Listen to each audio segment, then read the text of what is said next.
banyak orang terjebak juga di sini, berlindung di balik takdir. Sudah takdirnya Pak, mbok sampean itu sekali-sekali lah sholat duha, sholat tahajud, nunggu hidayah Pak. Berlindung di balik takdir. Berlindung di balik takdir itu kan bahasa kasarnya mengkambing hitamkan Allah. Ada juga yang kedua, berhati-hatilah dalam beramal agar amalan itu bukan untuk dipertontonkan atau diperdengarkan pada orang lain.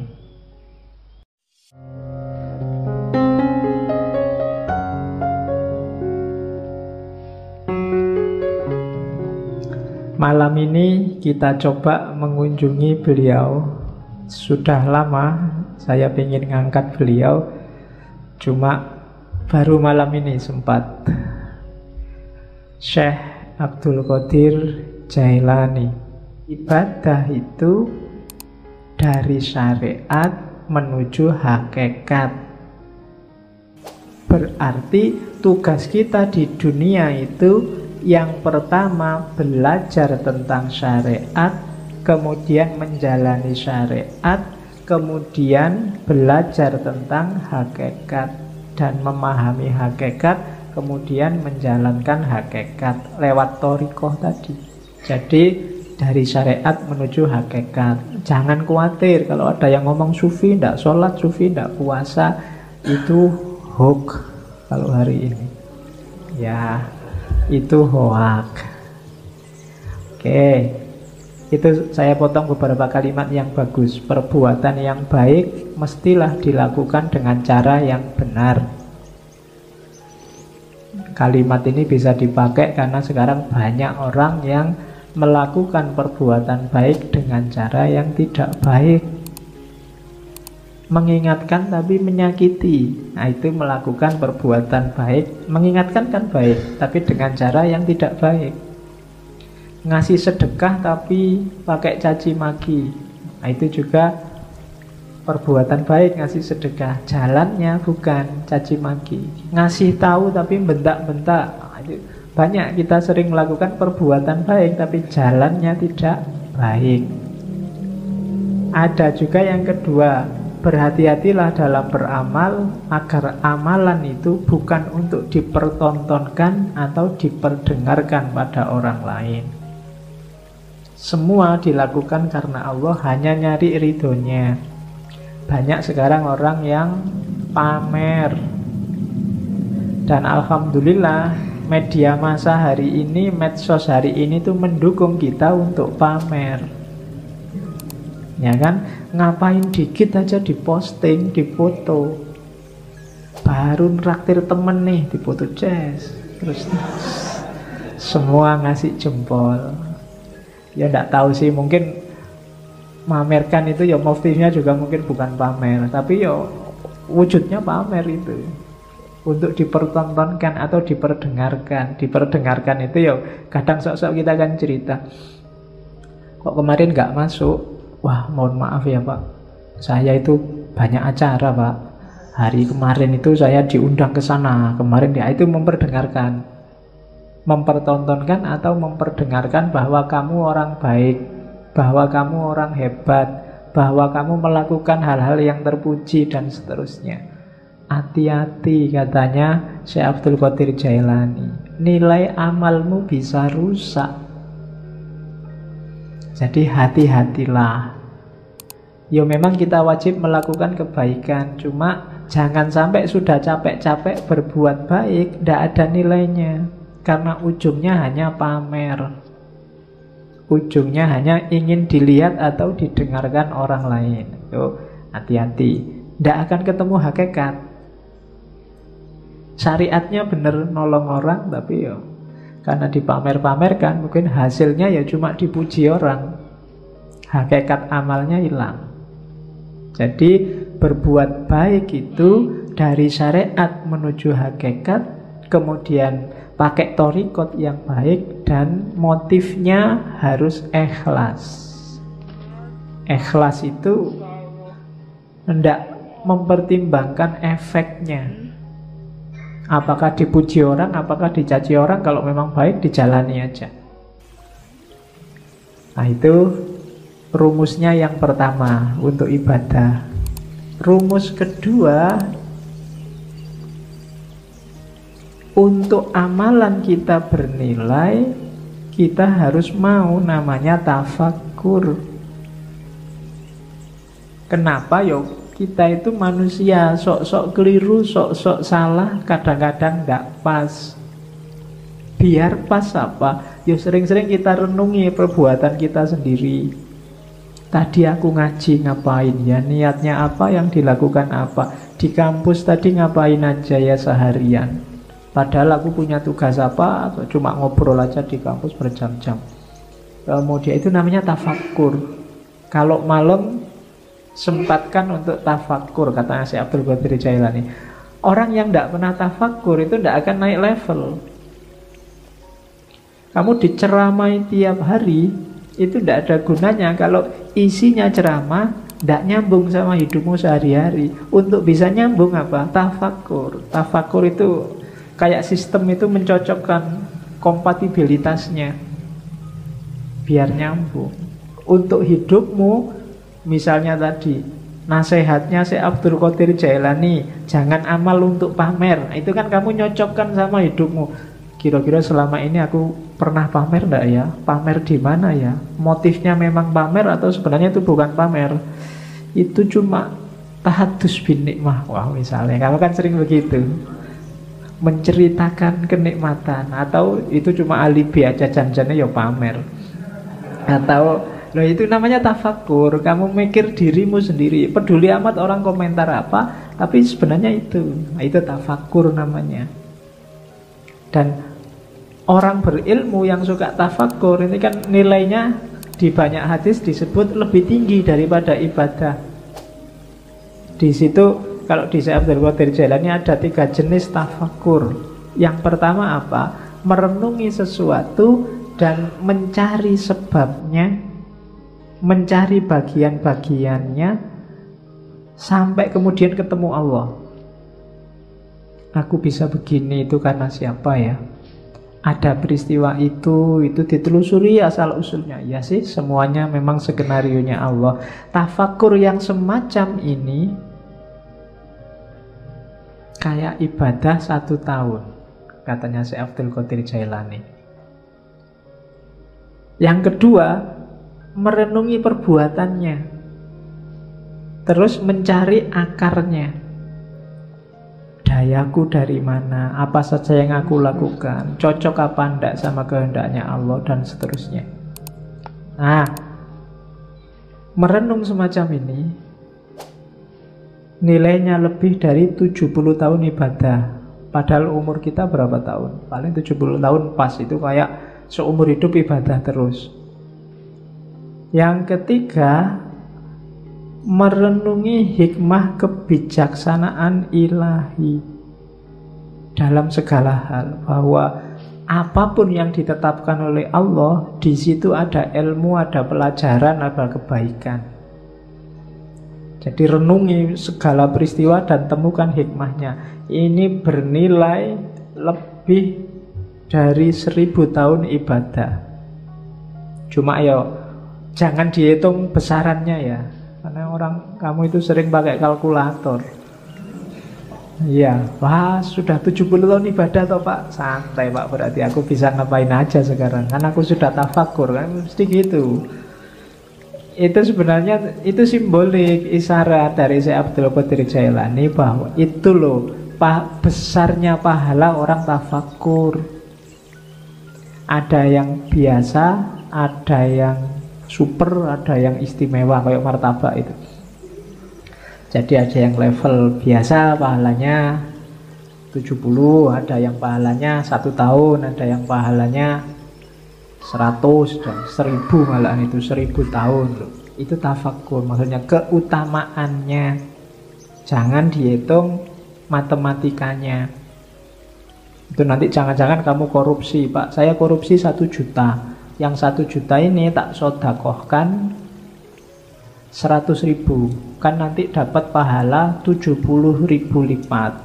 70.000 kali 100.000, hasilnya kan lumayan 70 juta.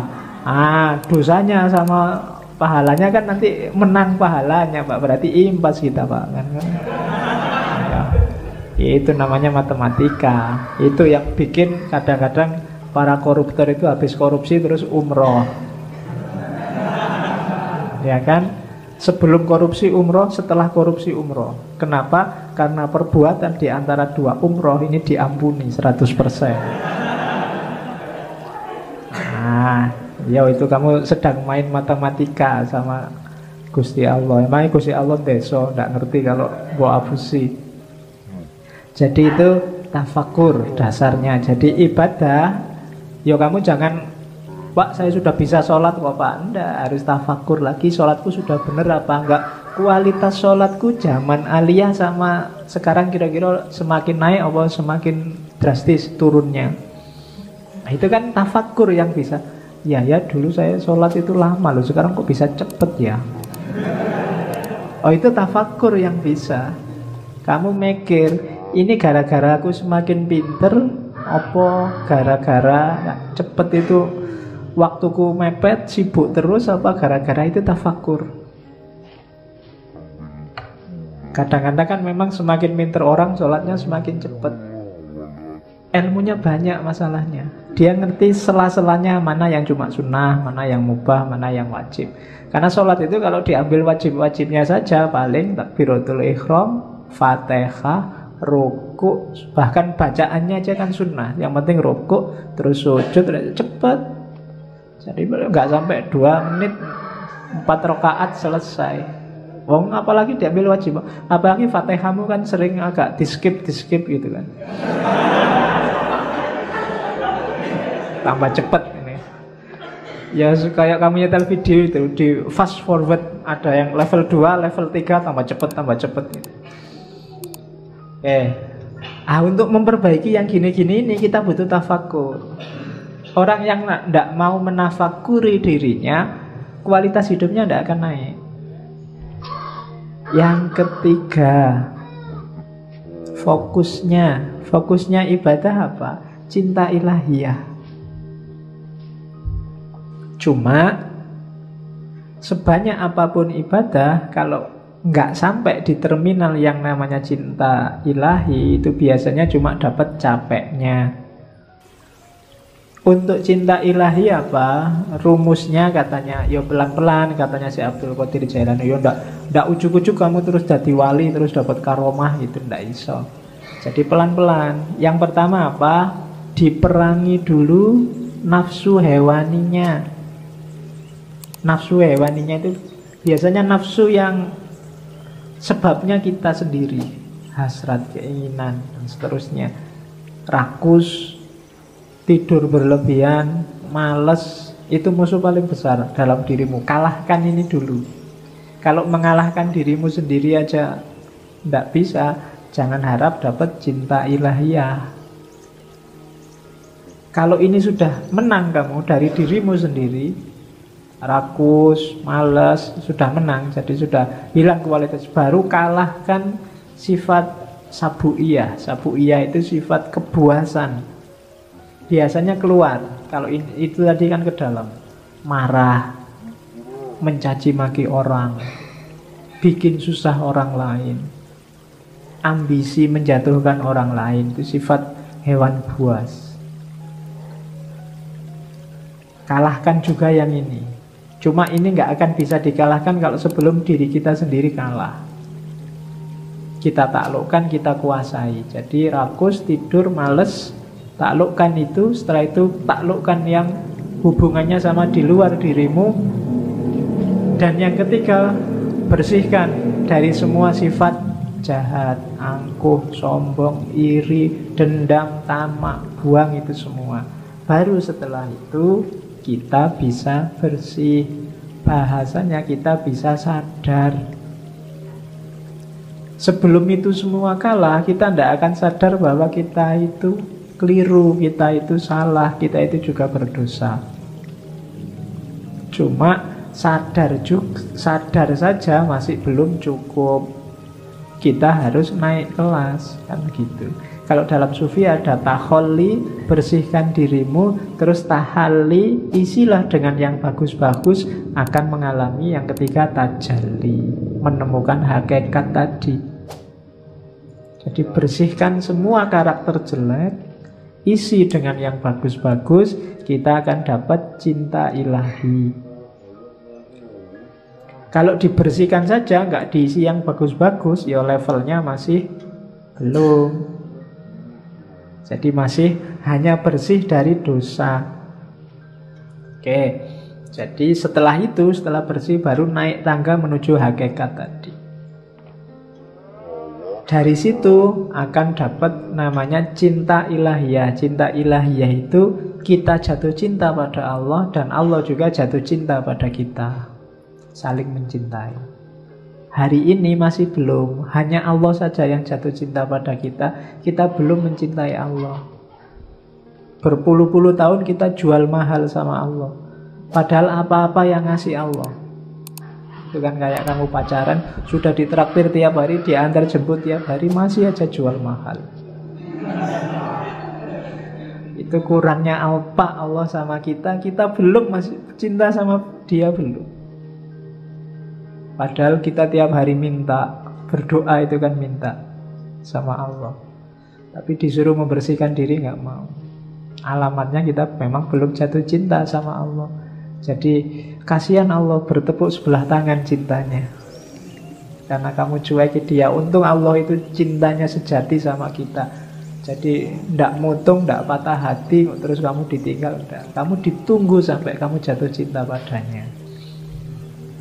Terus setelah itu rumusnya apa? Untuk ibadah wujudkan tasawuf, untuk menggarap batinnya. Ini juga ada di Sirul Asror. Tasawuf itu apa? Tasawuf itu kan dari 4 huruf, ta, sod, wawu, sama fa. Taknya itu taubat, perbaikan diri di level apapun, awalnya harus taubat. Taubat itu menyesali kesalahan yang lama, kemudian membangun diri dengan perbuatan-perbuatan yang baik. Itu taubat, harus taubat dulu. Kalau merasa benar terus, orang yang selalu merasa benar itu biasanya berat kalau disuruh taubat. Dia merasa sudah full, wis apik, wis bener, ndak mungkin salah aku. Berarti wong sudah merasa paling benar, ya ndak mungkin taubat sudah. Maka katanya Syekh Abdul Qadir Jailani, levelnya pertama, mau melakukan apapun yang baik, syaratnya harus taubat. Bersihkan diri dulu. Karena ibaratnya kayak air. Kalau campur sama kotor, hasilnya mesti kotor. Entah airnya dulu apa kotorannya dulu. Seperti apapun situasinya, maka harus bersih. Air kotor diisi apapun, ya statusnya tetap kotor. Dia harus dibersihkan dulu. Maka taubat yang pertama-tama. Setelah itu sofa. Sofa itu kesucian, ketentraman, kebahagiaan. Syaratnya untuk sofa, syaratnya untuk suci adalah, untuk tenang adalah, untuk tentram adalah bebas dari keterikatan dunia. Yang bikin kamu hari ini cemas, sumpek, galau, ndak konsentrasi, ndak bisa jatuh cinta sama Allah, hidupmu ndak jelas ke utara ke selatan, pasti urusan dunia. Begitu dunia kamu letakkan di ranking bawah, hidupmu mungkin lebih santai, lebih tentram, lebih tenang. Cuma kenapa kok kamu gampang galau, gampang cemas hari ini? Kemungkinan besar dunia levelnya atas dalam hidupmu. Jadi yang kedua, sofa. Yang ketiga, kalau sudah taubat dan suci, sudah nggak terikat lagi oleh dunia, masuklah ke huruf wawu, walayah, kewalian. Walayah itu berarti orang yang 100% hidupnya berhubungan dengan Allah, mencintai dan dicintai Allah. Di antara cirinya, kayak istilah dalam Al-Quran itu, la khaufun alaihim walahum yahzanun. Tidak ada rasa takut, tidak ada rasa sedih. Siapapun yang ngaku wali kok masih sering takut, takut miskin, takut kalah, takut jatuh, takut macam-macam, berarti dia bukan wali. Wali itu tidak takut apapun. Wong cuma dunia aja kok. Kalah tidak masalah, menang juga tidak kaget. Dia tidak takut apapun. Sukses alhamdulillah, tidak sukses biasa. Nah, itu berarti stabil. Itu wali, walaya. Apalagi sedih, tidak ada yang bikin dia sedih. Segalanya sudah skenario dari Allah. Itu berarti orang semacam ini sudah memasuki walaya.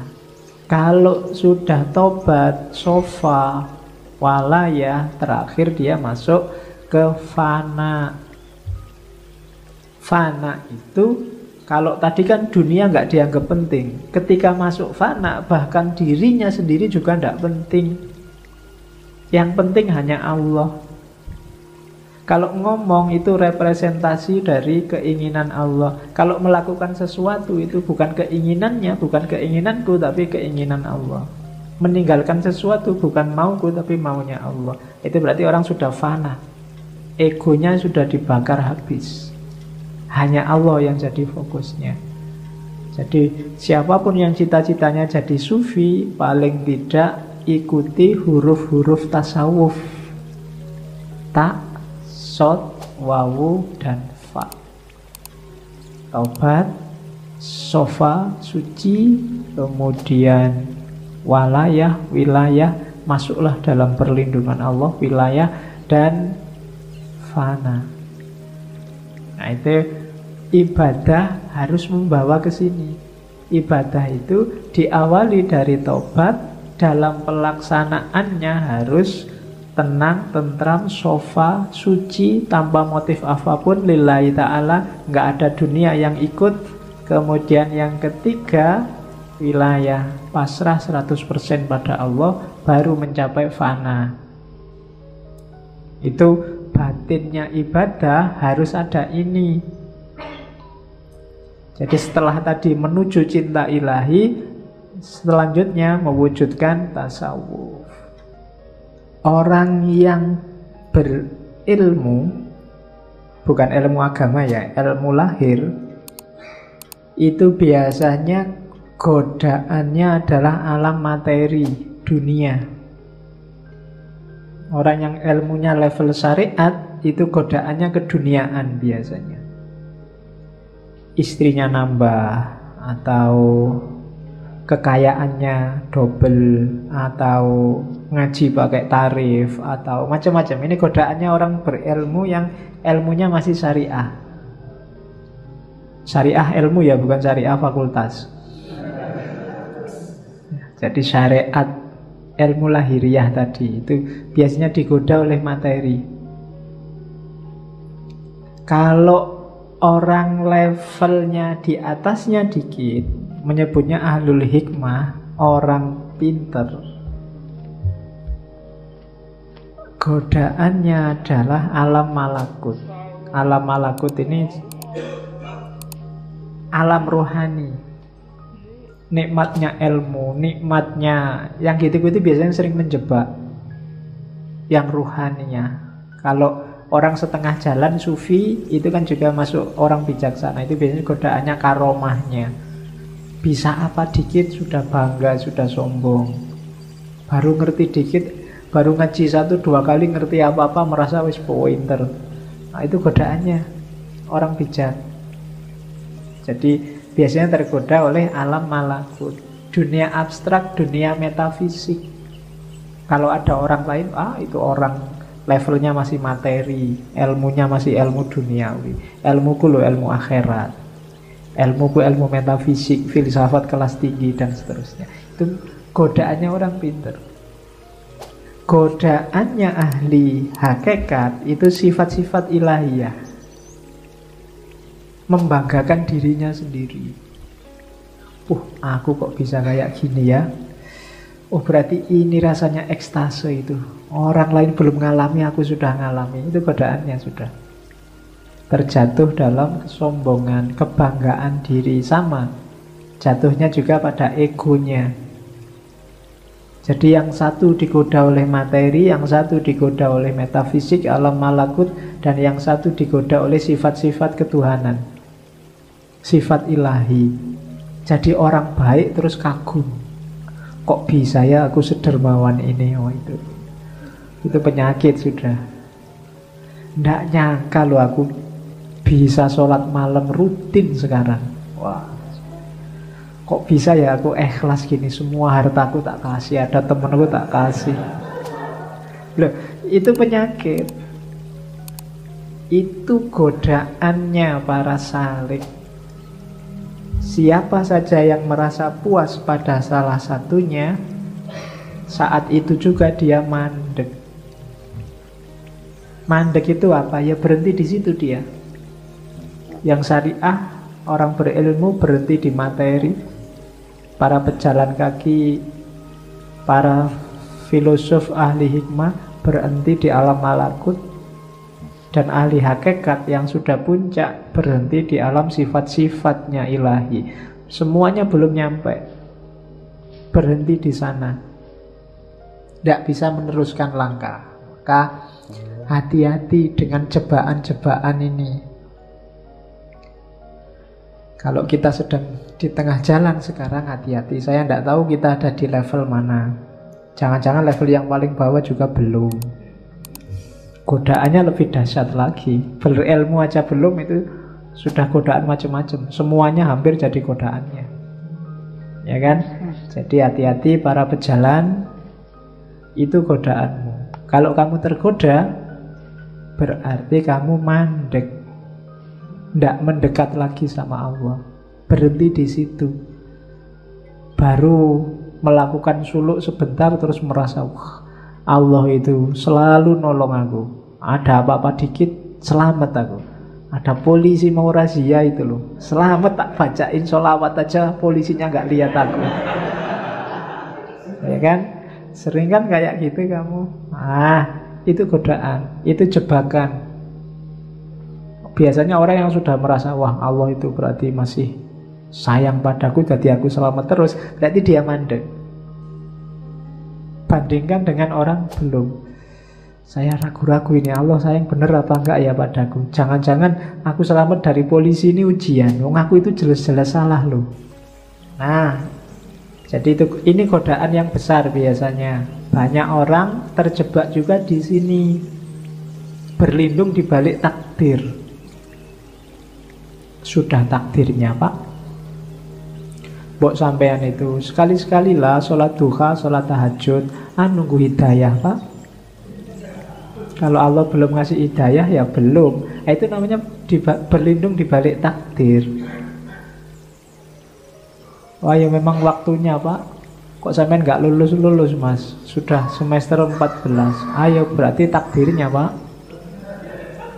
Nah itu berlindung di balik takdir. Katanya Syekh Abdul Qadir Jailani, tidak boleh berlindung di balik takdir. Berlindung di balik takdir itu kan bahasa kasarnya mengkambing hitamkan Allah. Seolah-olah Allah pingin kamu nggak lulus-lulus. Seolah-olah Allah pingin kamu males sholat. Seolah-olah Allah pingin kamu kacau hidupmu. Itu namanya berlindung di balik takdir. Sama-sama dapat takdir jelek, katanya Syekh Abdul Qadir Jailani. Coba lihat bedanya antara iblis sama Adam. Dua-duanya dapat takdir jelek. Yang satu dijadikan musuhnya manusia sampai hari kiamat, yang satu diturunkan derajatnya dari surga ke bumi. Kalau iblis, itu ceritanya Syekh Abdul Qadir Jailani. Waktu ditanya, kenapa sih kok nggak mau sujud pada Adam yang bikin Allah murka? Katanya iblis, itu kan takdirnya Allah. kalau saya sujud juga nanti Adam nggak jadi turun ke muka bumi. Ceritanya beda nanti. Itu kan cuma drama misalnya. Nggak, jawaban ini nggak bikin Allah nggak berkenan. Beda sama Adam. Adam itu mungkin ya ngerti sudah skenario-nya, dia wong jadi makhluk jailun fil ardi khalifah, berarti besok mau ke bumi. Tapi kan pakai skenario makan buah kulti segala, bahwa Adam salah sehingga diturunkan derajatnya. Tiap hari yang dilakukan Adam kan terus nangis dan tobat, sampai kabarnya sekian tahun baru diampuni oleh Allah. Itu kan doanya yang terkenal itu kan, Robbana dzolamna anfusana wa illam taghfir lana. Jadi ya Allah, aku menzolimi diriku sendiri. Jadi meskipun itu kan ya takdirnya Allah, tapi gara-gara aku tidak menuruti perintahmu, itu kan menzolimi diriku sendiri. Wa illam taghfir lana wa tarhamna lanakunanna minal khasirin. Kalau tidak engkau ampuni, tidak engkau rahmati, ya pasti aku rugi. Jadi kalau sama Adam, Allah jadinya sayang. Tapi kalau sama iblis, sama-sama skenario-nya Allah, Allah jadi murka. Iblis pakai alasan takdir, maka jangan pakai alasan takdir. Jangan mengkambing hitamkan Allah. Wong padune kamu sendiri yang males, padune kamu sendiri yang pengen seneng-seneng, gak mau susah. Tapi terus alasannya takdir. Oke, ini juga jebakan bagi ahli ibadah. Terus baru masuk ibadahnya sekarang. Sudah panjang ya. Lah namanya sak kitab. Yang pertama syahadat. Syahadat itu ya kesaksian, diucapkan lewat mulut, diyakini lewat hati, dan diinternalisasi dalam kehidupan sehari-hari. Tidak boleh hanya mulut saja. Oh, saya sudah syahadat loh Pak. Tidak, bukan itu. Kalau ada orang diskusi, wah kamu sudah kafir, sekarang harus syahadat lagi. Itu syahadat mulut itu namanya. Kafirnya juga mungkin hanya kafir di mulut, tidak hakiki. Syahadat yang hakiki itu apa? Kalau di Sirul Asror ada 12 kualitas diri yang harus dimasukkan dalam hidup kita paling tidak. Ada la ilaha illallah, ada Allah, ada Hu. Ini yang sering ditanyakan orang. Saya banyak ditanya tentang Hu ini. La ilaha illallah itu level awal. Hidup kita itu kan variabelnya banyak. Level takholli itu la ilaha illallah. Buang semua, sisakan Allah saja. Kalau kita sudah sukses dengan membuang segala yang bukan Allah, baru masukkan Allah. Makanya wiridnya Allah, Allah, Allah. Kalau level Allah kita semakin naik, kesadaran kita semakin tinggi. Kalau masih Allah itu kan seolah-olah ada makhluk di dunia ini, terus ada Allah di sana yang namanya tiap hari kita sebut. Tapi begitu kita sadar bahwa ya semua yang ada di alam semesta ini manifestasi, tajalli dari keberadaan Allah, akhirnya tinggal Hu. Hu itu dia. Bahasa Arab dari huwa. Di mana-mana ada dia. Maka wiridnya tinggal Hu.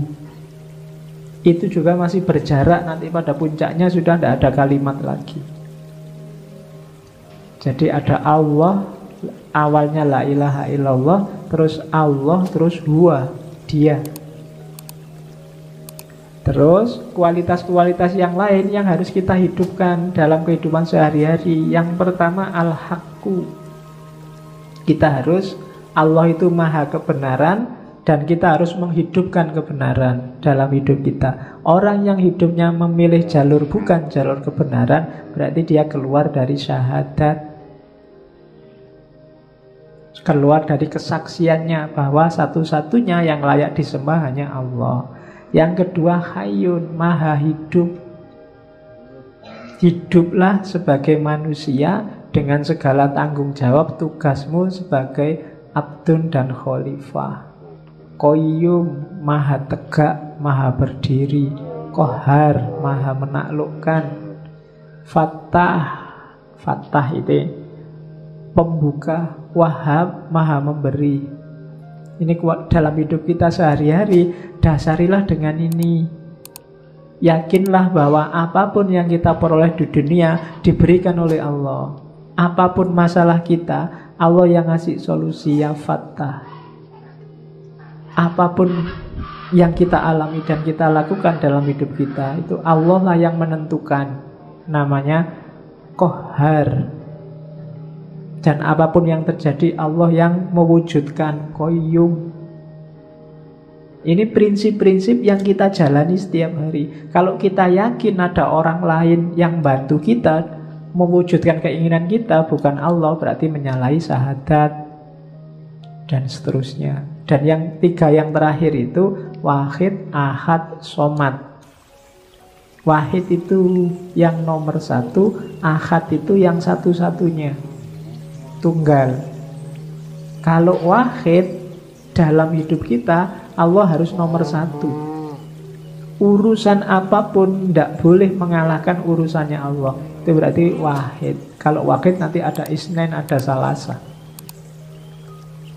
Nah, Allah harus selalu number Wahid, selalu nomor satu. Ngaji apa jalan-jalan? Kira-kira yang lebih disukai Allah yang mana? Oh, lebih disukai ngaji, aku milih ngaji. Itu berarti Wahid. Allah kita nomor satukan. Cari pacar dulu apa kuliah? Yang diridhoi Allah. Yang sunnah itu nyari istri, Pak. Jadi saya nyari pacar dulu. Allah lebih suka kita punya anak banyak misalnya. Pokoknya cari prinsip yang menomorsatukan Allah dalam hidup. Yang kedua Ahad. Kalau Ahad itu ya Allah lah satu-satunya. Selama ini kita mendefinisikan tauhid itu Allah yang Ahad, ya, yang Maha Esa, yang tunggal. Cuma dalam prakteknya yang membuktikan bahwa kita yakin Allah Ahad itu Allah yang Wahid. Ketika Allah kita nomor satukan dalam hidup kita. Buktinya apa bahwa Allah itu Wahid? Allahus Somad. Qul huwallahu ahad, Allahus Somad. Buktinya Allah Ahad itu Allah Wahid. Buktinya Allah Wahid, Allah Somad. Allah satu-satunya tempat kita bergantung. Jadi satu-satunya tempat kita bersandar itu Allah. Itu baru kita syahadat beneran. Kita tidak menggantungkan diri pada ijazah, pada IP, pada gelar, pada uang, pada jabatan, pada pekerjaan. Allah saja tempat kita bersandar. Itu berarti Allahus Somad. Ini kualitas syahadat nomor satu. Mengucapkan syahadatnya gampang, cuma implikasi dan konsekuensinya panjang. Kalau sekedar asyhadu alla ilaha illallah wa asyhadu anna Muhammad Rasulullah saja gampang. Tapi dari situ kan konsekuensinya panjang. Jadi diucapkan lewat mulut, tapi juga diinternalisasi dalam hati, diwujudkan nanti dalam perbuatan.